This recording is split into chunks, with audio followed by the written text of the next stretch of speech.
국민의당은 통합을 위한 전 당원 투표에 이제 들어갔는데요. 어제 오후 6시 기준으로 한 12% 정도의 투표율을 보이고 있다고 합니다. 어제는 안철수 대표와 이야기를 나눴었는데 오늘은 통합을 반대하고 계시는 분이죠. 천정배 의원 연결해서 이야기 들어보겠습니다. 안녕하세요, 의원님. 예, 천정배입니다. 안녕하세요. 네, 안녕하세요.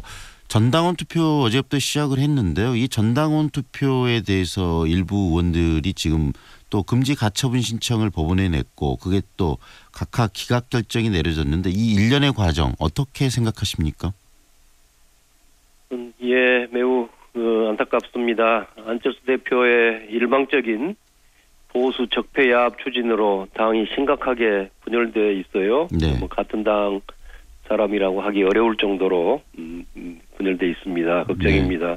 더구나 어제 보니까 이제 안철수 대표하고 바른정당 사람들이 모여가지고 이제 여러 가지 네. 그 활동을 하는 것이 네. 이제 텔레비전 화면에서도 봤는데요. 저도 참 생소해요. 저 사람들과 그 바른정당 사람들 그 사람들과 우리가 같은 당인가 뭐 이런 상상도 못할 일이 지금 벌어지고 있어서 참 걱정스럽습니다.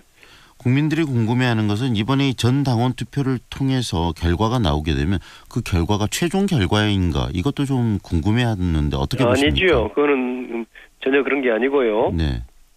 그러니까 잠깐 설명을 드린다면은 당을 합당하려면 그러니까 지금 통합이라고 하는데 그건 정확한 용어는 아니고 합당 아닙니까? 네. 그러니까 두 정당이 국민의당과 바른정당이 합당을 하려면 각각 각 정당의 그 최고 의사결정 기구에서 의결을 해야 한단 말이에요. 네. 그것이 국민의당의 경우에는 전당대회, 속칭 전당대회인데 정확한 용어로는 전국 대표 당원 대회입니다. 네. 그러니까 우리 광주 전남 전북 다 있습니다만 전국적으로 대표 당원들이 제가 알기로는 한 8-9천 명 그 될 겁니다. 네. 그 당원들이 모여서 회의를 하고 이거를 합당을 결의하고 무슨 절차를 밟아야만 그것이 그 결의가 되는 거거든요. 그러니까 전당원 투표는 그거하고는 아무 관계가 없는 겁니다. 네. 말하자면 그것은 안철수 대표가 지금 많은 국회의원들이 반대를 하고 있으니까 합당에 명분이 없지 않습니까? 네. 국회의원들이 자기 당 국회의원들이 대부분 반대하니까요. 그래서 네. 그 명분을 얻기 위해서 그러면 전당원들한테 투표해서 물어보자 이런 정치적인 행위일 뿐입니다. 그러니까 이것이 어떤 결과가 나오더라도 그건 합당 결의하고는 무관하지요. 관련이 없지요. 다시 말해서 이 법률적인 최종의 어떤 결정 수단은 아니라는 말씀이시네요. 그렇습니다. 어떤 정치적 의사를 강화하기 위한 자기 나름대로의 거기다 더구나 그래서 신임 투표까지 하지 않습니까? 네. 내가 이 전당원 투표에 찬성이 많지 않으면은 안철수 대표 자신이 물러나겠다 이렇게 네. 지금 걸고 있단 말이에요. 과거에 전두환, 박정희 이런 사람들이 하던 수법이 생각나지요. 네. 그때도 삼선 개헌을 한다든가 네. 전두환도 여러 가지 일을 할 때 그런 짓을 많이 했습니다. 그걸 물어보면서 일종의 저희는 협박이라고 생각합니다. 이거 가결 안 시켜주면 내가 물러나는 거야 이렇게 자기 거취에다 걸고 있거든요. 사실은 합당 문제하고 거취 문제는 다른 문제죠. 네.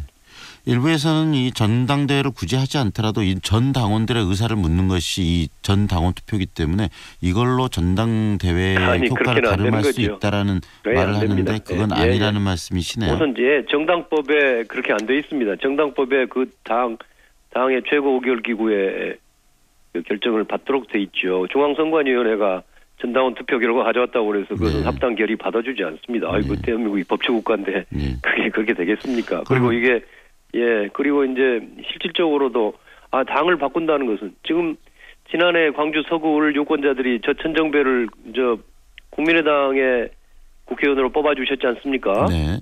그런데 그 국회의원이 이제 바른정당과의 합당한 무슨 바른당의 국회의원이 되는 거란 말이에요. 그러니까 제가 그걸 성을 가는 것이다. 과거에 우리 유교적 전통에서는 성을 간다는 게 죽음보다도 더 나쁜 것으로 생각했지 않습니까? 네. 그런 행동인데 그것을 그저 여론조사 비슷하게 당원들한테 그냥 전당원 투표해서 투표율도 얼마일지 모르는데요. 적당히 넘어갈 일이 아니지요. 네. 이번에 가처분 신청을 법원에 했는데 법원에서는 그걸 기각을 했어요. 그 부분은 어떻게 보십니까? 그것이 바로 그러니까 지금 말씀드린 논리하고 겁니다. 법원에서는 이 전당원 투표란 것은 법률적 효력이 없는 투표다. 네. 그러니까 이 전당원 투표가 가결된다고 그래서 아까 합당이 된 것도 아니고 또 안철수 대표가 물러날 법률적 의무가 생기는 것도 아니다. 네. 그러니 이것은 결국 그 안철수 대표가 정치적 그러니까 당원들의 여론을 수렴하고 정치적 의사를 형성하기 위한 절차일 뿐이다. 그러니까 정치적인 거라는 겁니다. 그렇기 때문에 이거를 굳이 이 합당을 반대한다고 그래서 그것까지 각각 기각할 필요가 아니 그 각각 기각을 그러니까 했다. 그것을 인정해 줄 이유는 없다. 이렇게 본 거네요. 중지할 필요가 없다. 해서 기각했습니다. 결국은 법원 결정은 전당대회를 꼭 할 것이라는 전제하에서 기각한 거라는 말씀이시네요. 그렇습니다. 또 그 가처분 신청 자체에서 안철수 대표 측이 나왔습니다. 당 측이 나와서 그렇게 이야기를 했습니다. 자신들도 이것은 합당 전당대회를 가름할 대체할 것은 아니다. 합당 전당대회는 앞으로 따로 있다고 명확히 했기 때문에 법원도 그렇게 봤습니다. 이 절차에 대한 이야기는 그 정도 하고요. 의원님. 지금 모두에서 의원님께서 이번에 이 합당이라는 용어를 쓰셨는데 보수 적폐 세력의 야합이다 이렇게 규정을 하셨는데 그렇게 보시는 이유는 어디 있으십니까? 우선 작년에 촛불 국민혁명 이후에 우리 촛불 민심은 대한민국의 오랜 적폐 청산과 각 부문의 강력한 개혁을 열망하고 계시지 않습니까? 네.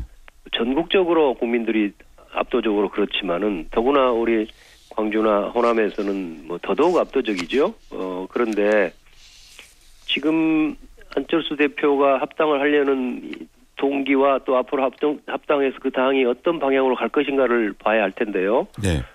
저는 그 촛불 민심이 요구하는 개혁과 적폐청산, 그러니까 개혁을 외면하고 민심을 외면하고 적폐청산을 방해하는 쪽으로 간다고 생각합니다. 그래서 저는 그것을 보수 적폐야합이라고 부르죠. 그리고 현실적으로는 지금 비록 저희는 야당입니다마는 문재인 정부가 촛불 민심의 결과로서 만들어진 정부 아닙니까? 네. 그리고 지금 문재인 정부가 적폐청산과 개혁에 열심히 하고 있는데 국회에서 이 국민의당이 협력하지 않으면은 문재인 정부가 한마디로 식물 정부가 되지요. 국회 의석이 그렇게 돼 있지 않습니까?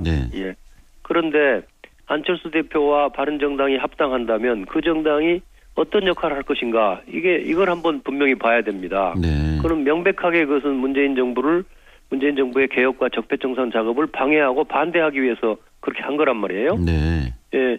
우선 바른정당이 계속 그렇게 해오고 있고, 사실은 국민의당 안에서도 안철수 대표하고 가까운 의원들은 자꾸 그렇게 해왔어요. 지난번 김희수 헌법재판소장 임명 동의를 부결시켰다든가, 또 뭐 안철수 대표 자신도 뭐 적폐청산이 뭐 정치보복이라는 등 이런 등의 이야기들을 아주 거칠게 해오고 있지 않습니까? 그래서 그 바른정당과 합당하는 것은 결국은 그 보수 적폐 야합이 될 수밖에 없다. 또 덧붙인다면 그 유승민 바른정당 대표 측 그쪽 사람들이 명백히 이야기를 하고 있지 않습니까? 자기들 정체성은 중도도 아니고 보수다. 그리고 1단계로는 국민의당과 합당하지만 2단계로는 자유한국당까지 포함하는 보수 통합을 하겠다. 또 더구나 이제 이것도 있죠. 뭐 저도 들어가 있습니다만은 호남 출신의 박지원, 정동영, 천정배는 제외하라. 그 당에 안 받겠다. 이렇게 뭐 그 당 의원들한테 전수조사 해보니까 호남 출신인 그 전북의 한 사람의 의원 빼놓고는 다 그렇게 하고 있단 말이에요. 이 통합은 사실은 반호남, 탈호남의 아주 지역주의 통합이기도 하지요.